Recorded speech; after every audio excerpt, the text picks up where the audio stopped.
Hey family, we are coming of age. I'm Kareem, this is Ryan, and today we are with two very, very special guests of Atlanta. We got my man Prep and Paul of LOtique ATL. They are very, very super tapped into this Ralph Lauren thing that's been in of our worlds for the past 40 plus years. And I know I'm giving up my age, but whatever. But yeah, man, it's a real couple thing. of ages. But yeah, thanks for joining us. We're gonna get right into it. Pleasure. I'm gonna get this question out the way first. Okay. And then we get into all that. What is your favorite Ralph Lauren symbol? Simple. This is a question I ask every lowhead. Okay. My You have to favorite pick one. my favorite would be the cookie, because when I initially started collecting, it was basically the uni and the cookie. But the sweaters, the wool sweater, the knits with the Polo USA down the arm, the hoodies, you know, the colors, the materials matched with the logo perfectly. I would say that's my favorite logo. Yeah, for me, it's got to be the bears, man. I love the bear knits. When I got back into collecting, I bought as many as I possibly could. I mean, Ralph has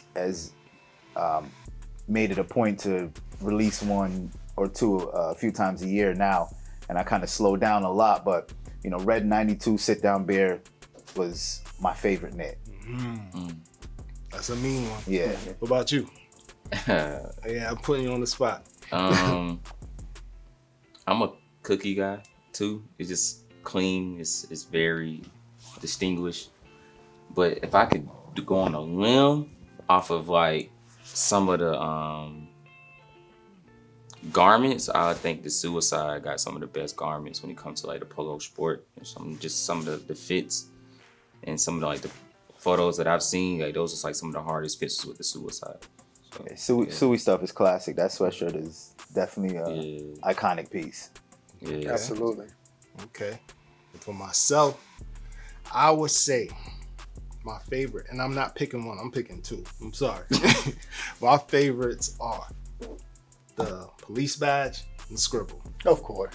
And I'm gonna tell you why too. Mm-hmm. Coming from New York, and before I even get into that, I gotta shout out a few people. I gotta salute all the lowlives, all the polo crews worldwide, Brooklyn, Jersey, Atlanta, everywhere. I can't do this without acknowledging them, because they're the ones that paved the way for me to get into this. I've been there, I saw it, I couldn't get down with it, but I was there. And I want to acknowledge all of them. You got a lot of them out here too. Absolutely. Shabam Sadiq, my brother, got guys like, I can't even name them. I'm not even gonna name them, but they know they out here, and salute to y'all. But Definitely coming to that next picnic. oh yeah, for sure. Definitely coming to the next one. For sure. But wearing low back in Brooklyn, you if you weren't tapped in like they say now, you couldn't walk the streets of certain things. Like all, like you said, suicide and all that, it was really suicide if you walked. If you weren't tapped in with certain people, like dudes, like, and I knew it's certain things I could get away with. I could get away with a scribble. And even then, Okay. the you know, the eyes, they were lurking. They're like, yo, you know, what's going on? But, you know, but as I got older, I got to a point, I was like, no, you know, I could wear what I want. Right. I'd be good. Right. 'Cause I was good with them, Right. you know, so, but scribble, police badge, hands down, my Okay. favorites. All right. Back then, the quality was top notch. Absolutely. Absolutely. That's a good segue. Just going to like you guys' background.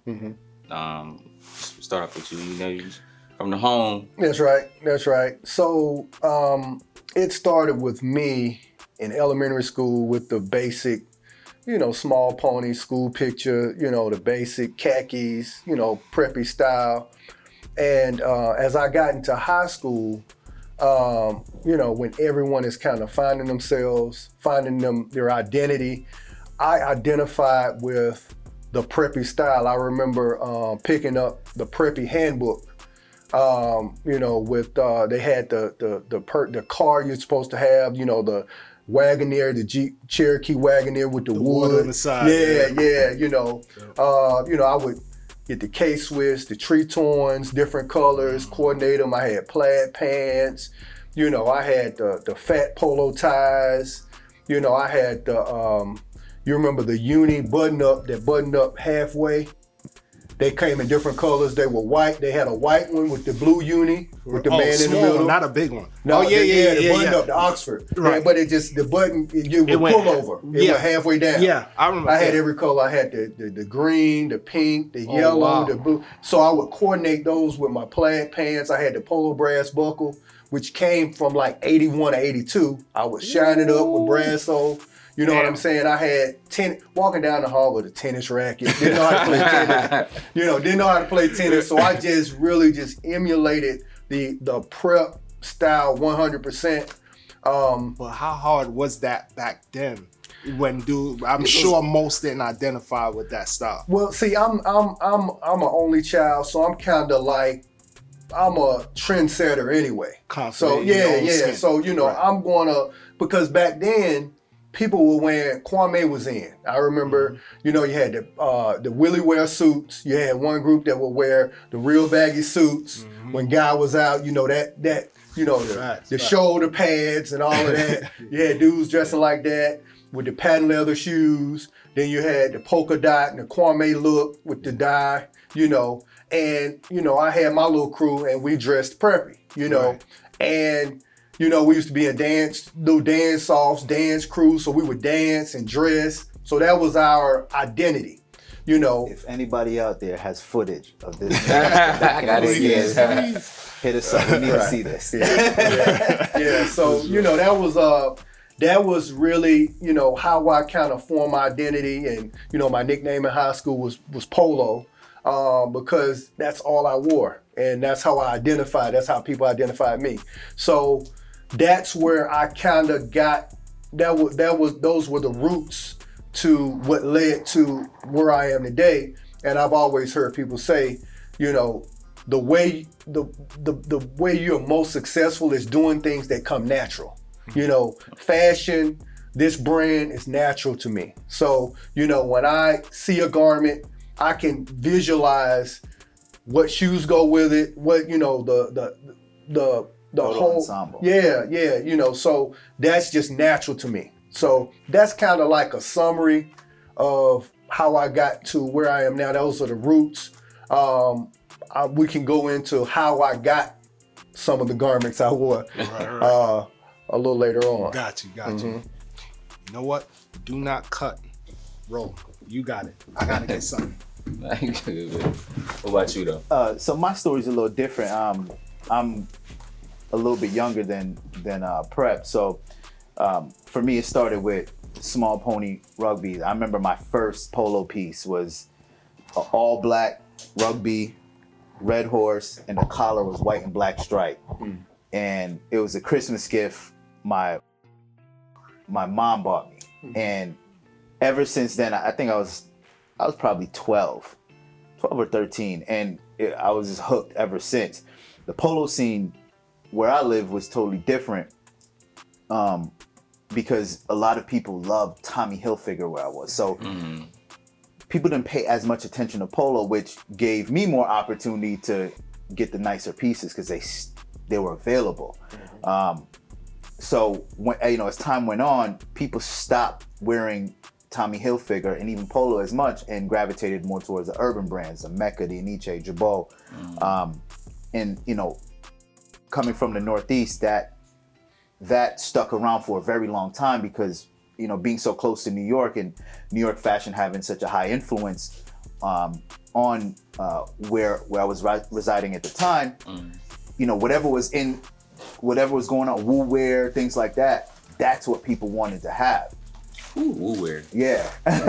You showing some little yeah. So, as time went along, I just took my time still collecting pieces, and, me and a few friends, we would trade pieces. And so that's how I started getting my collection, and I eventually stopped collecting for a while. I had other responsibilities, other things came into the picture, and so I kind of forgot about polo for a while. Then a buddy of mine, shout out Lugo, he was big into rugby. And when rugby first came about, he's one of the first people I ever seen wearing. I'm like, what is that? He's like, rugby. I was like, you got to tell me about that. I know nothing about that. And so he showed me some of the pieces he got. And then I was like, all right, I need to get back into collecting polo. Like, that was something I had a passion for. I loved it. It brought me a lot of joy. And so I went on eBay looking for some pieces, trying to find some stuff. And I actually came across this. And I was like, I gotta have that. Bid on it, won. Get a message from the seller and said, I got some other pieces if you're interested in buying. I was like, I'll buy whatever you have.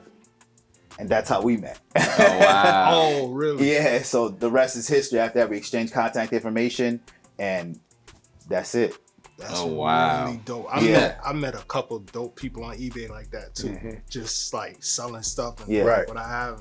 So this piece definitely means, I usually don't hold onto things for sentimental value, but this right here is the reason there's a LOtique ATL right now. That's what's up. Yep. That's what's up.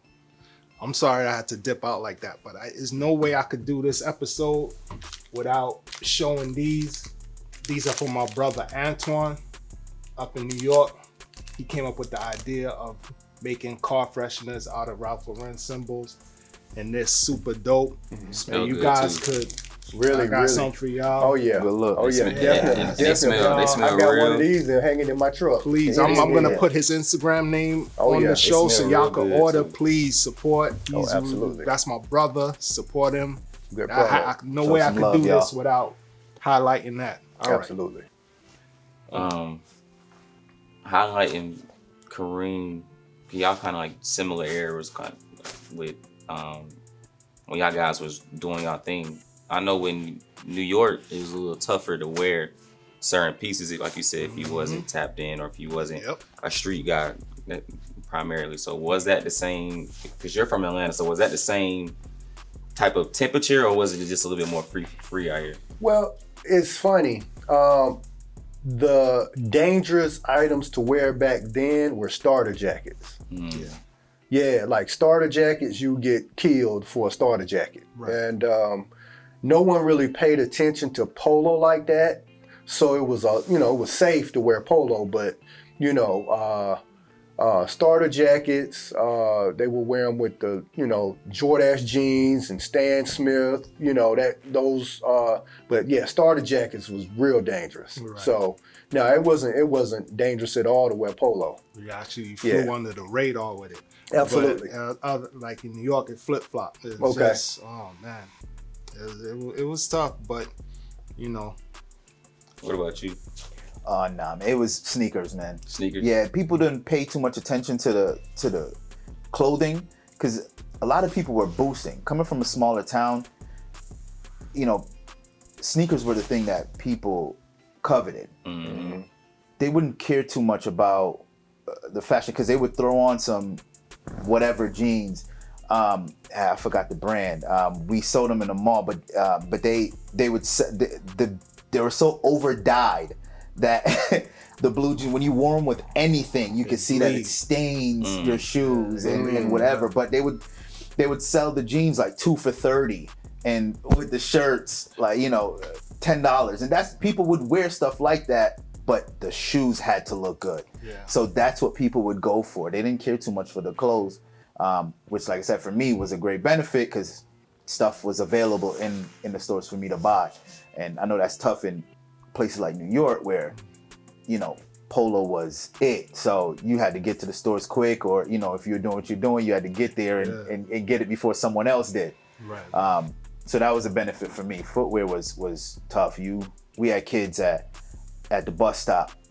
We stand there, fresh Air Force One with the jewel swoosh. I don't know if you remember those. I just got the gray ones today. Yeah, did you? Yeah, I got the gray those are tough. ones today. People pull up in the car, see a kid standing there, and he knew what time it was. Give me those right off his feet before we got on the bus. Yeah, what size you wear? Yeah, right? no one cared about. He had a nice Tommy Hilfiger jacket. No one cared. Yeah. I want them shoes.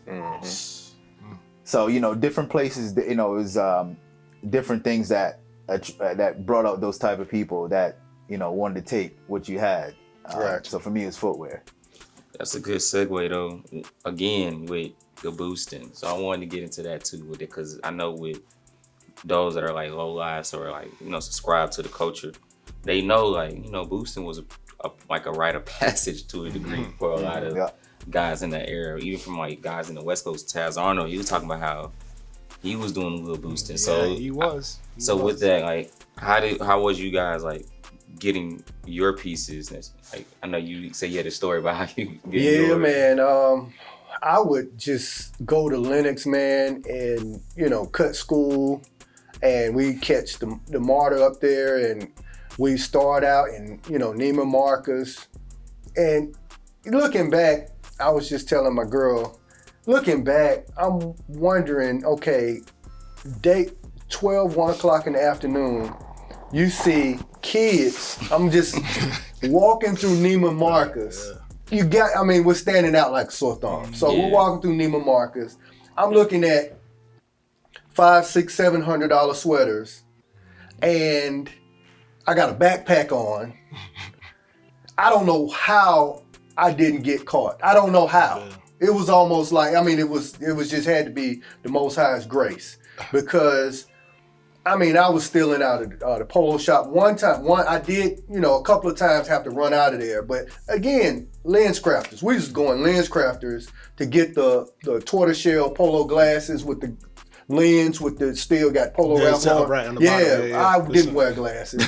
I was stealing tortoiseshell. I was stealing Barney's shades, ski shades. I was stealing the leather Ray-Bans with the the leather wrap Ray-Bans, Porsche designs.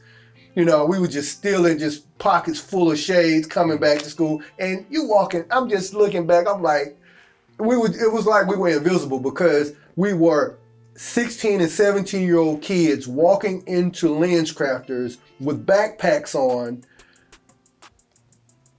with $500 glasses. And we would go back like every week. And we didn't get caught. It was crazy. So, that's how I got most of my stuff. My parents, they would buy things, but it was I had to feed that addiction. I would get stuff for special occasions, birthday, holidays, but I had to keep it going, So we would cut school several times a week, and go to different malls and steal, and it was crazy. But what the crazy part about it, when I did get caught, was in college. So I took this to college. I went to Tennessee State in Nashville, and I was stealing Tommy Hilfiger. So, because everyone was buying, when I went to college, my hustle was selling clothes, ironically. Gotcha. But hardly anybody was buying polo back then. So I would go in to Dillard's and different places and just go in with a coat I had a barn coat, a polo barn coat. Gotcha. I know you probably seen these kind before. Yeah, I know it got exactly a pocket what you're on this talking side, a pocket on this side, and it had a pocket in the back, and it had like a little loop. Yeah. So I would go in with my coat, and I stuff sweaters. I have my coat. I have jeans and sweaters up under the sweater. I have coat. I have a sweatshirt or hoodie here, something here in the back. So I'm looking, I'm at the time, I'm like 150, but I'm coming out swole. I'm looking like I'm about 200 pounds. Right. And I remember it was so crazy. I'm walking out, and this guy, right before I went out of the mall, a guy walked up to me and was like, "Hey man, you gonna give me back my sweaters?" And I said, and I looked at him and I processed it. I'm like, oh hell. So I took off running. People coming from everywhere. So it's wet. So I'm faking, and I slipped, fell, got locked up. I had a manual transmission car. No one knew how to drive a stick. So I went to jail. The car was impounded. So I was in jail, a college student, and they had a fundraiser to get me out of jail. My friends had a fundraiser, so they got me out of jail. They helped me, raise money to get an attorney. My parents never found out. I told them about this. Yeah, after. But that situation changed my life because had I kept going on the same path, because I know I can't do time. That showed me I can't do no time.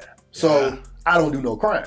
So that was stealing Tommy Hilfiger and getting jammed up at Cool Springs Mall in Tennessee. That changed my life. Yeah. I'm with So, you on that. Stealing Tommy Hilfiger too. Not even low. Of all things. Not even low. Not even low. I got a similar story. Like one time, because I never really boosted. That wasn't me. I knew that automatically. Right. But I lived across the street from one of the biggest low lives ever, Herm Low. That's my brother to this day. I just spoke to him yesterday, as a matter of fact. I would see this dude coming down the block, 2 garbage bags full of clothes, and he's a little dude. Right. Carrying garbage bags full of by himself. And he's another top. He's a show by himself. But anyway, I went, I think it was Pennsylvania. I forget the name of the mall. But I went in there, they had the turtleneck with the suicide ski on the neck. So, and Marshall's on one of them. So I said, I had the money, but I was like, I think I'm gonna get them. So I did the regular, went in the dressing room, threw it in my bag, and left with it. But it ate me up so bad that I went back in the store and put it back. I ain't gonna front. It's not me. It's not me. It wasn't me. It would be me that day. It wasn't me. I was like, I would have been afraid of getting caught going back in. Now, if you would have got caught going back in, that's a story. You can't tell that story. Nope. Yeah. I put it right back, and I was like, nope, that ain't me. I get pleasure out of buying shit. I'd have looked at it when I got home and said, I'm just never going to do this. Do it again. Right. I'm going to look good here. I'm going to look good at this. Starting today, I will never do it again. Starting today. But that was my bonehead story. Right. Oh, man. My one and only. So for me, I was a tag switcher. So this is when, before they started putting the alarms on the tag. So I would go in and see a polo shirt inside of Macy's, and I'd take that and I'll go over to the section with the John Ashford stuff. and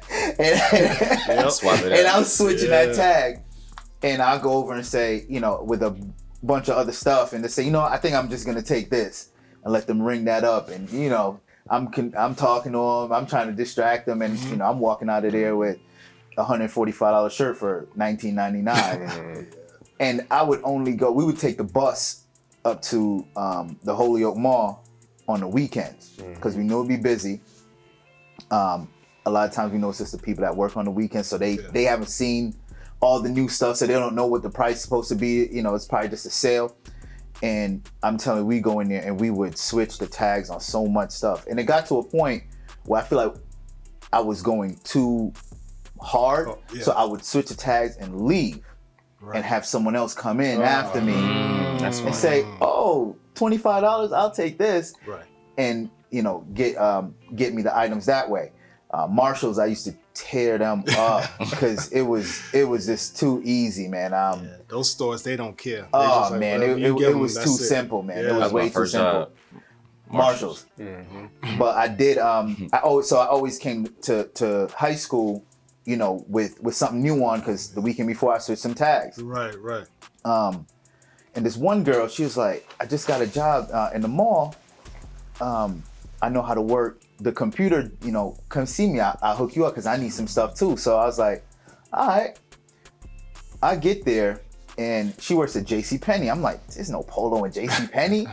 But for some reason, this location sold sneakers. They had Nikes, they had Air Maxes. So I was like, all right, well, let me get a few of these, this and that. So I went up there with my boy Marcus and I had a few bags full of stuff. And I'm going up the escalator. He's in front of me. He gets off and he goes right. I'm looking up. There's a guy standing at the top and he's like this. And he just looks at me. He's like, just come with me. And I look at Marcus. He looks at me. And I was like, I should run. And I was like, same thing with you. I was like, nah. So I went with the dude. He loss prevention. They had cameras. They had a camera in the register. So when I was paying that small amount for whatever, all the stuff I had, they saw what money went in. It was like $20 for like $800 worth of stuff. Ah, shit. So they had me in the back, and they're like, well, we need to call somebody to come in, to get you. We're going to press charges, this and that. Write down your social security number, all this. They had me writing down my information. And of course I didn't write the right information. And I called my aunt, and I told her what happened, and she came and got me, and nothing ever happened. Sweet. Ever happened. Sweet. So I got it, and that was it. After that, I was like, nah. Was it, yeah. I still switch tags. I just that got type, better at it. Yeah. Can you even do that now? Nah, they put that alarm I forgot on about there. that. Yeah, Man. you That can't was do a that. thing. Not even that. It'd be like the systems too.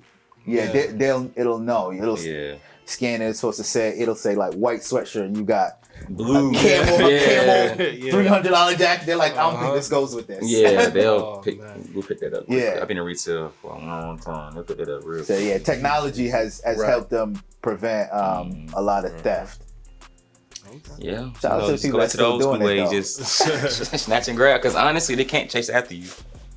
So you pretty much asked him about like the business, like you guys' business, like how you formulated it, right? So what about like future plans? Do you have plans of expanding? We do. What we are really interested in doing is kind of growing our internet presence. We have an app, but we haven't really been using it. And it's unfortunate, I have to say this, man, but a lot of our customers can't use the app. I mean, like maybe they're spoiled. So we'll do promotions. We're like, hey, you get 25% off if you buy this on the app. Items available now. They come to the DM. Hey man, I want this. I'm like, I just told you, go to the app. It's a coupon code. Use the coupon code. Right. So you saying I can't get this for 25? Is that what we've been doing business this long, and you're gonna turn away business? Yeah. I think this, because we've offered such a personal experience with our clients, that they're very comfortable with just jumping in DM. In some cases, some of them have our personal phone numbers. They'll call us and say, or text us, let me get this, or I'll take this.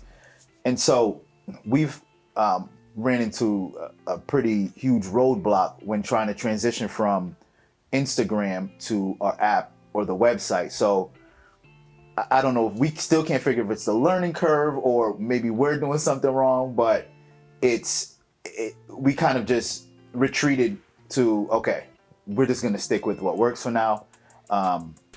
I know we have discussed, a storefront, but with so much going on, COVID taking place, and or C-19, I don't want y'all to get flagged when you say COVID.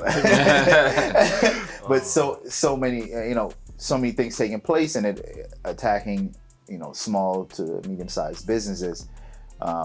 We realize we have to kind of get back to the table and figure out what the next move is. But we want to keep this going. We want to keep the culture going. We know that there's a younger generation that is interested in Ralph Lauren. They want to know the history, and they want to collect. They see a lot of the OGs with certain pieces. They want to know the history about that. They want to get into it as bad as we did when we were younger. So we want to nurture that and help keep the movement going.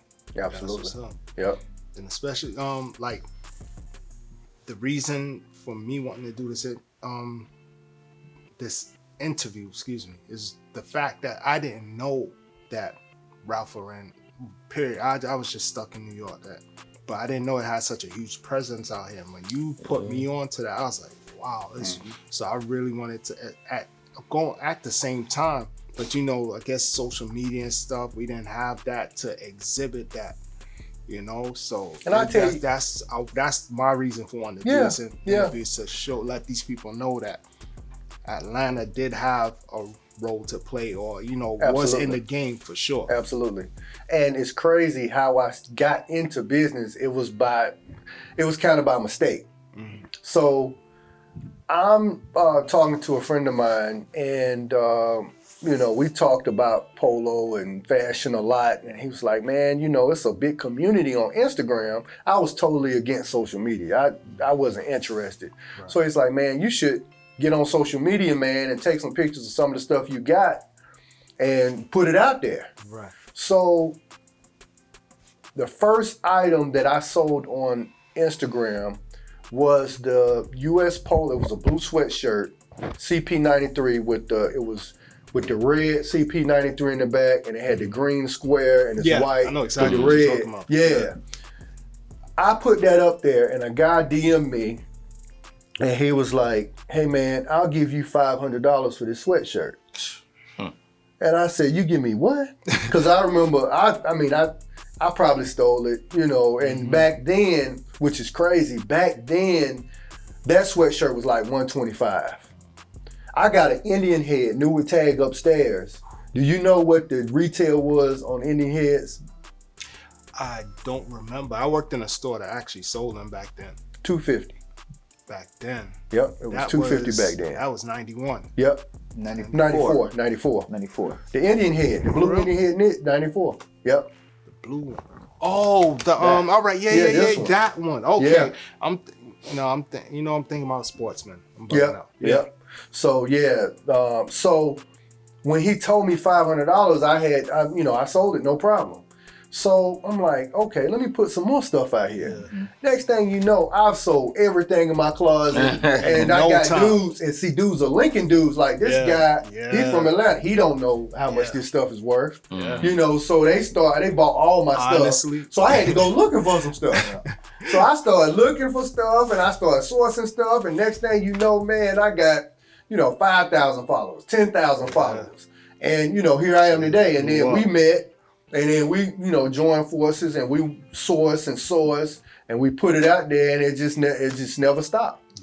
So we kind of stumbled into the business, So I mean, we're definitely thankful and grateful, to the community, and we're blessed, and the sky's the limit. That's The facility we have here, we got plenty of space for different barbecues and functions. So we look forward to when it warms up again. Or we may have some, fight parties or whatever. So we'll be actually doing that. And, I got a TV outside, a fire pit. Nice. So we got the environment for people to come together, to grow the culture, talk fashion, and network.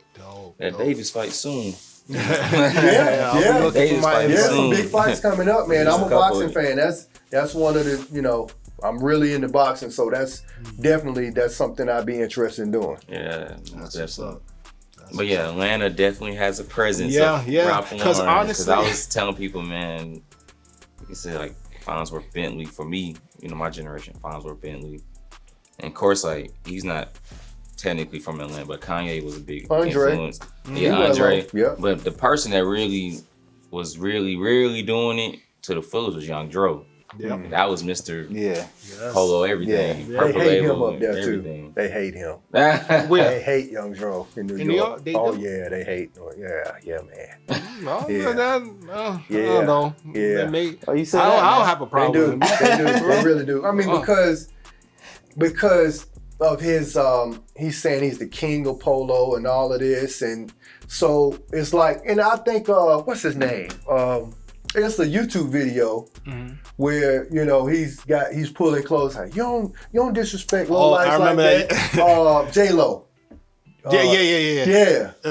Short, I know of him. stocky dude. Yeah. I So know of him. that's what he's talking about. Oh, really? He was, Young Joe was out there putting it on like, Yeah. I got all the pieces, can't nobody touch me. Yeah. And so it was kind of disrespectful. You're not understanding the history, but it's different. It's different. And the two, really and truly, the pieces that he's picking out was like just horses and stuff like exactly. that. So that's where it comes into play too. The levels. It's levels. It's levels, and I levels. guess the detachment as Right, well. right. As far like we didn't know, I guess us up there didn't know that there was a scene down here Right. for that. So But you should have took that with a grain of salt. Just been like, that's what they doing now. Right. We doing our thing up and here. I think that's the cool thing about the brand is the versatility, because for him to be so confident to say I'm the king of polo, and 99.9% of his wardrobe is small pony.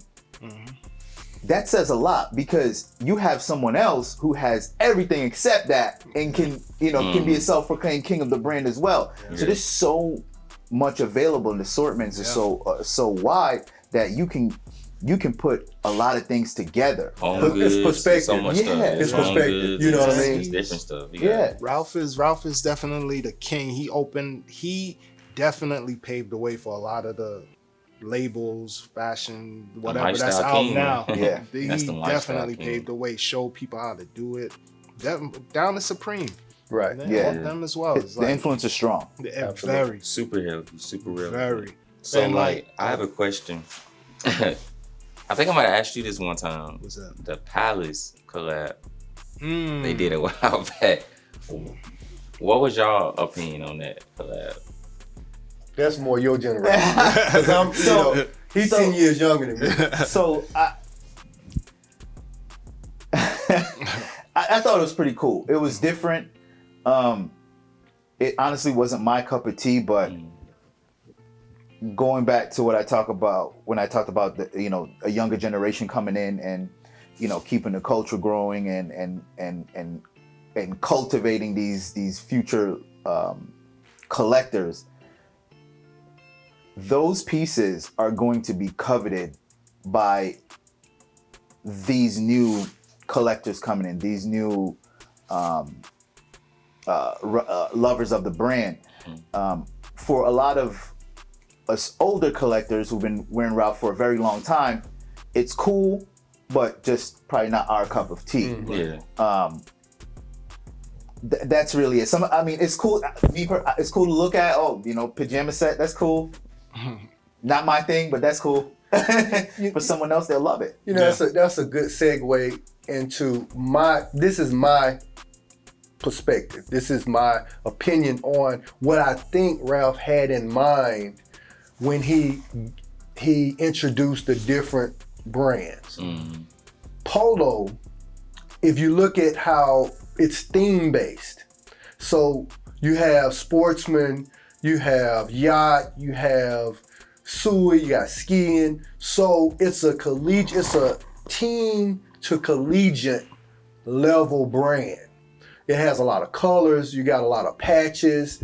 It's for people that are trying to establish their identity. Just like I was saying, I was going into high school, you're trying to establish yourself. So you wanna, you got the colors, you got the patches, you got the themes, conversation pieces. Okay, so once you get out of high school, you go into college, you're still wearing polo. Once you go into, let's say, entry-level management,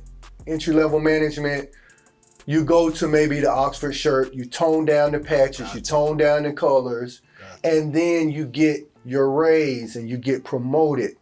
Then you start looking at double RL.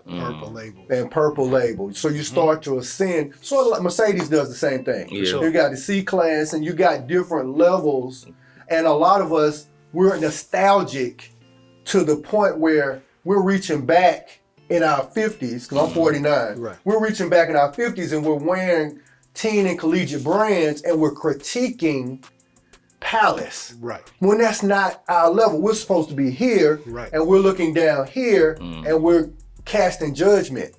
And that's not how the brand was designed. It was designed to a lifestyle, an elevated lifestyle. So you elevate throughout the brands and you're a gentleman, But the nostalgia, the 90s, the hip hop era, a lot of times we get kind of clouded and we get stuck and we can't elevate because we're stuck. It's like, I always say this, and it may not sound good, but it's like doing a 25-year bid from the 90s and you get home and all you got is yellow, the primary colors. And you go outside, I don't know if y'all seen Sadat X, he put up the dude, the time travelers, stuck in. He got on baggy clothes. yeah. He got on baggy clothes, and everybody looking at him crazy. And he got a throwback jersey on. So it's kind of like you get out and you go outside, and you at the club, you got on, sweet sweatshirt and colorful stuff, and everybody looking at you like, what is that? And you got gray, So it's just agree. That's how he designed it. But it's good to appreciate it, but we shouldn't critique his new designs and what he has for the younger generation, because he's not doing the way we want to do it. But though, I will say about the collabs that he's done, because Palace and Clot, I'm a huge fan of Clot. I have a lot of their pieces, but I wasn't a fan of that. To me, I just didn't like it, honestly, and not out of, I get what you're saying, but to me, I think there were so many other brands that he could have collabed with that would have made more sense. To me, none of those it just didn't add up to me. Like, I could have definitely seen like a Polo Brooklyn Circus, if you're familiar. Yeah, I could have seen that. That would have worked so well, and it's not too late. And pay me for my idea too. But I mean, it's there's a few other brands that would have worked. Even a Supreme, I could have definitely seen. I thought they would have been the first to pull that off. But I think that Browns collab, if you even want to call it a collab, I guess, with the department store overseas, with the yellow cold wave pants. What else they come out with from Snow Beach vest. Yeah, the Snow Beach yellow Snow Beach vest. That was a collab. The stadium, the plaid stadium fleece. Yeah, just had plaid. That was as far as we know for that department store. Oh, just for that store, right? Got you. Yeah, so that was pretty cool because, and see, piggybacking off what you're talking about, because it was a reach back to that era. So those pieces, the P-wing and the Snow Beach stuff, like, we appreciate that type of stuff. So I think that's why I liked it. The Palace stuff was a lot of it was kind of plain to me. Nothing really made me say, I would wear that. And bear knits are my favorite thing, and that skateboarder bear, I just can't rock with it. I just didn't like it. I forgot about that other one, the Kith collab. I was like, Kith collab was cool. It was cool. It was cool. But nothing really like stuck. Yeah, that collab was boring. Yeah, boring. And I'm trying not to be judgmental, but I was keep really, the collabs. I just want to see some re-editions. Yeah, and see, I'd be happy with we have re-editions. sat down and actually put together ideas about what Ralph and how Ralph should reissue and what he should reissue. And I mean, we've come up with some really, really good ideas. So if y'all want to reach out, holla at us. Hey, look. We got some plans for y'all. Yeah, but come on. We being so in tune with the community and speaking to guys like yourself and low heads and guys that's been doing it since the beginning, and also a lot of the new people, we have an idea of what can stick. Because like you said, so far a lot of it really hasn't stuck around. Like, it's like, this was amazing. Stuff's been like, that's cool. I got a piece from the collection. Nothing has come out where people, I need all of that. I need all of it. Exactly. I need every piece. Exactly. So Ralph is kind of missing out on a really good opportunity there. But we'll see. Maybe they got some plans. I mean, we've been hearing Indian Head for a long time. Still haven't seen it. So Well, when they come out with some polo sport pieces of my liking, they'll definitely get my money. Until then, it's eBay I go. Until then, and Instagram. But just talking about low lives, like, are you guys involved with any chapters or anything? I'm not. No. I mean, we have a few of the guys that have reached out to us to purchase pieces. We purchased pieces from them. Had very good conversations. But that's something we were never a part of. But we respect it, love what they did. I mean, we could even say we're around today doing what we do courtesy of the work that they put in. Big facts. Yeah. Big facts. Like, I remember seeing, you ever ate, this is how I think of like fashion and clothes. Like, you ever ate like a now later, like a real sour now later. You see it for the first time, you get that thing behind your neck. I remember seeing like all these flavors for the first time. I'd be like, damn, like you don't know what to pick. It's so much. It's like, this is like the first real flavorful thing I seen. I was like, no, I really gotta do this. Like, be by any means. Like you said, besides boosting, but Right. and then We know that. Already. and then like after that, after the Ralph Lauren stage, I say I got into, what was it? After that, I think it fashion kind of was like boring after the Ralph Lauren. Whereas, you Like- grow up, you got responsibilities, you got Yeah. priorities. Oh yeah, but I still find a way. Yeah, you like still like, found- okay. like then it was like Jabos. I went crazy with Jabos. Yeah. That was like a thing, and then Babe, babe. your babe era. Jesus, I This went. man babe era was interesting. Ooh boy, I met a lot of people during that time too, babe. That was fun. Babe was fun. And then after that I moved here, and that's when that kicked in. As soon as I moved here in 08, that's when Nego left, and it just went down after that. But yeah, but I just have this thing, like I have to have every brand. I get that. Yeah, like the colors. oh my It's God. like, I got a for real. question I just thought about. So when you brought that turtleneck back, what did they say? They didn't. I just put it back. You in. just went back Yeah, and The fact that you remember what swear- rack, I swear what to you. position, Yeah, no, I went. Yeah, I just put it back. It Okay. didn't feel right. Okay. probably I- decreased it, I- deregulated everything. It didn't feel right. But going to the next question, not even the question. We got clothes behind us, so I definitely want to know like what's some of you guys' personal favorites that you guys have like in the collection right now. You can show us, and that you want to talk about. Well, most of my stuff I wear is upstairs, but I can mention this one right here recently came out. Bring it up to the. Yeah, it was in it's in Macy's. This is a quality piece. It has the Navajo type design, and it's like a blanket hoodie. I'm a sportsman type dude, so I appreciate earth tones. It has the Sherpa in the hood. So this is kind of takes you back to, the quality that we've become used to with Ralph. So this is a piece that I can appreciate. This is a piece, it's a high-tech baseball jacket That's me. that I don't know why I still have it. I've posted it several times. It's from the 90s, and you see the fleece is like new. That's me. This is like a new jacket. Yeah. I can't understand why I still have it. Because it's not a medium. Yeah, okay. Because I would have bought it. Yeah, right. That piece So is me. I've never seen that. yeah, so that one and this one is a throwback. Man. The fireman, Crazy. reflected the 3M.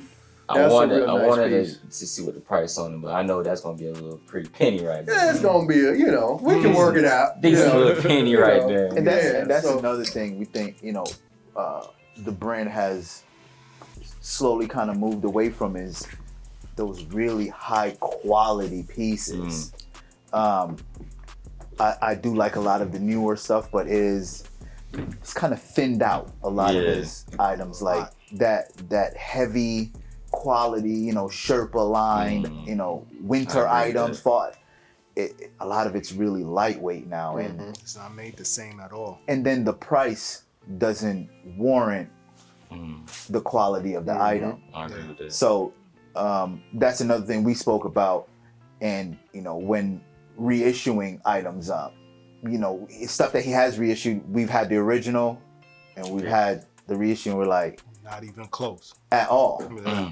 So that's something that I don't know if the brand doesn't think people pay attention to, but we pay attention to that. We see that, and it's a huge drop off between original and the retro or reissue. That's sometimes triple the price. Yeah. And the thing, I know that they're hearing. This has been the talks within all these inner circles since they've been doing all these reissues. Listen, if they don't hear it, So you hearing it now. Yeah. You hear it now. Got to, man. Quality. I Quite definitely please. seen. I almost bought the Snow Beach reissue at Alma, but I seen the texture on it. I didn't like it. Yeah. Oh wow. But I just wanted it just to be like, it's a Snow Beach, and it was the one Yeah. Raekwon had in in the video. So I'm Yeah. like, I need that joint. I've been wanting that for forever.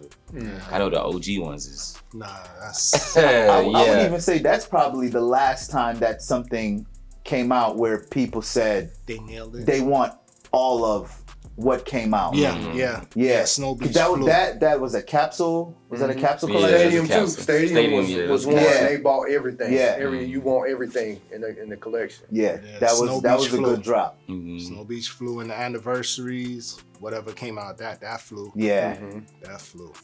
and see, even with the way he releases stuff, it is It's weird too. yeah, because you talk about the cross flag hoodies, which at first were overseas, didn't touch down over here, and then like 8 months later, they're in the outlets. I got another story for that.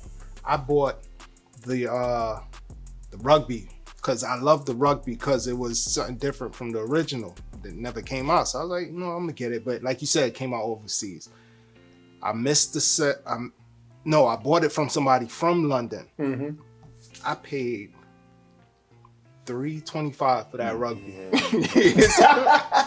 I paid $325. I'll never forget that. And I was like, oh my God. Not even a month later, dudes were selling that for like $150 at the most. And it just kept going down and down and down. I was like, you know what?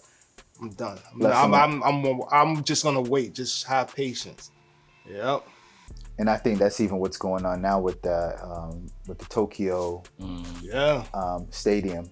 It's people are overpaying, and it's like It's over and over. It's like I've been seeing it. They run the same play every time. Yeah, It's he like, got me that one time though, but pain freaks. People just like they want to be first. I think that may be. You can speak on this. Yeah. It may be a New York thing.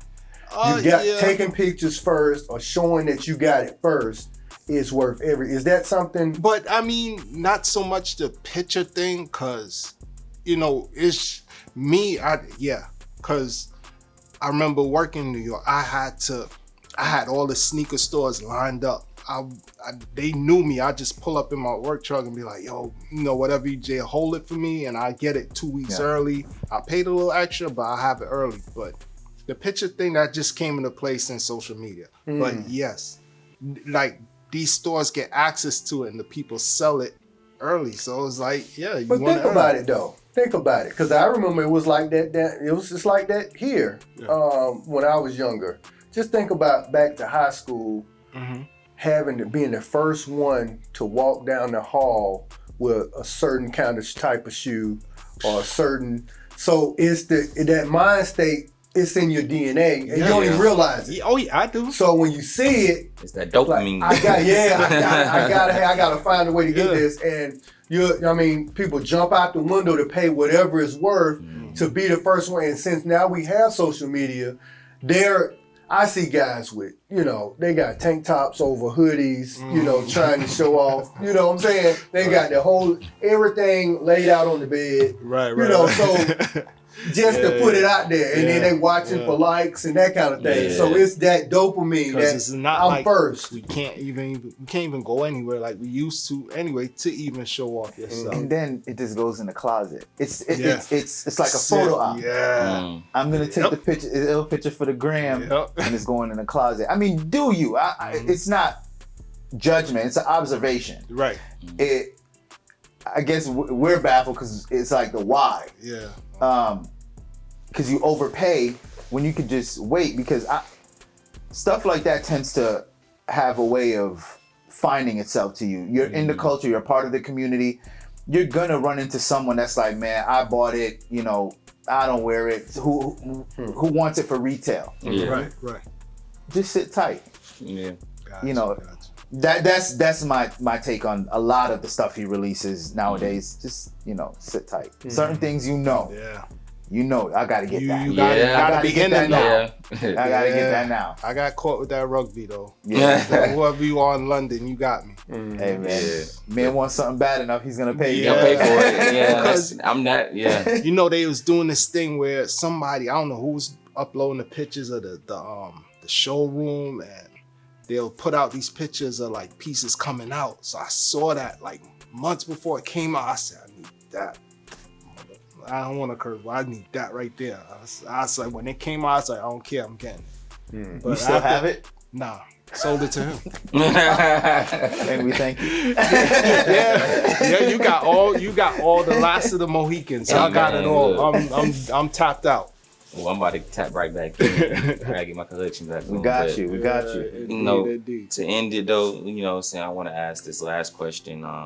What is, I guess, you want people that's buying from you guys to take away from y'all service, from the time y'all put into this, because y'all really, like I said, sourcing, that really taking the time. This is really like y'all lives. I take it very, I can tell it's a passion for it. Absolutely. So like, what Absolutely. do you think, like, when they come shop with you guys on Instagram or on the website or on the app, what do you want them to take away from shopping with you guys? It's an experience. It's a relationship. I have guys that I have great relationships. I forged great friendships with. Over doing business. Paul's an example. I pride myself on doing business the right way. I get a lot of guys that use me. I call it low facts. They use us a low facts report. Okay, is this guy a legitimate seller? Is this real? So we like to pride ourselves as being the standard for service and integrity. I look at Chick-fil-A the way they do business. We like to present ourselves as gentlemen doing business. We're mature. We're not for games. We do what we say we're going to do. We stand behind our product. If a person has an issue with something that we sold them, we gladly take it back, no problem. And that's what it's all about. It's about being a small business that's passionate about what we do. We deliver premium service, premium product, and the love is reciprocated. Facts. I just love what y'all do with the social media, with the posts leading up. That's all him. That's all. I That's the meme salute you on that one. generator. Y'all got me on that. That's what y'all sold me on. Yeah, that. Add a That's little bit of fun. laughter in the mix. Indeed. That's dope. I like that. What about you? What's your? We just want people to understand that it's not just posting clothes. And our DMs are filled with, like he said, is this real? Is this a legitimate seller? I'm selling this, what could I potentially get for it? We answer all those type of questions, even if it means the business doesn't come to us, because you took the time to message us. You can be a potential customer. We're not just going to shoo you away like, oh, you're not buying that from us or selling that to us. Get out of here.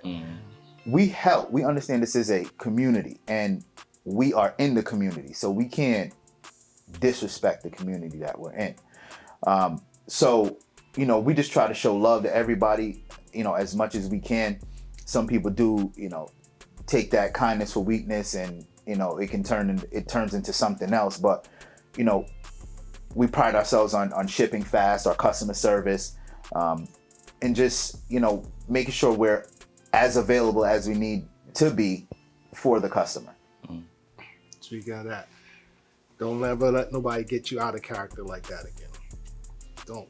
I didn't like that. I was like, oh man. I don't know if you know, but I was just like, I didn't like that, man. You too cool for that. But I remembered that and I was like, oh man. Yeah, there's been a few times we had to get ugly, but yeah. But as we grew and our following grew, we understand that there could be that one person in the following that can make a huge difference for us. There could be that one Ralph Lauren employee that's just like, we want to talk to these guys about something.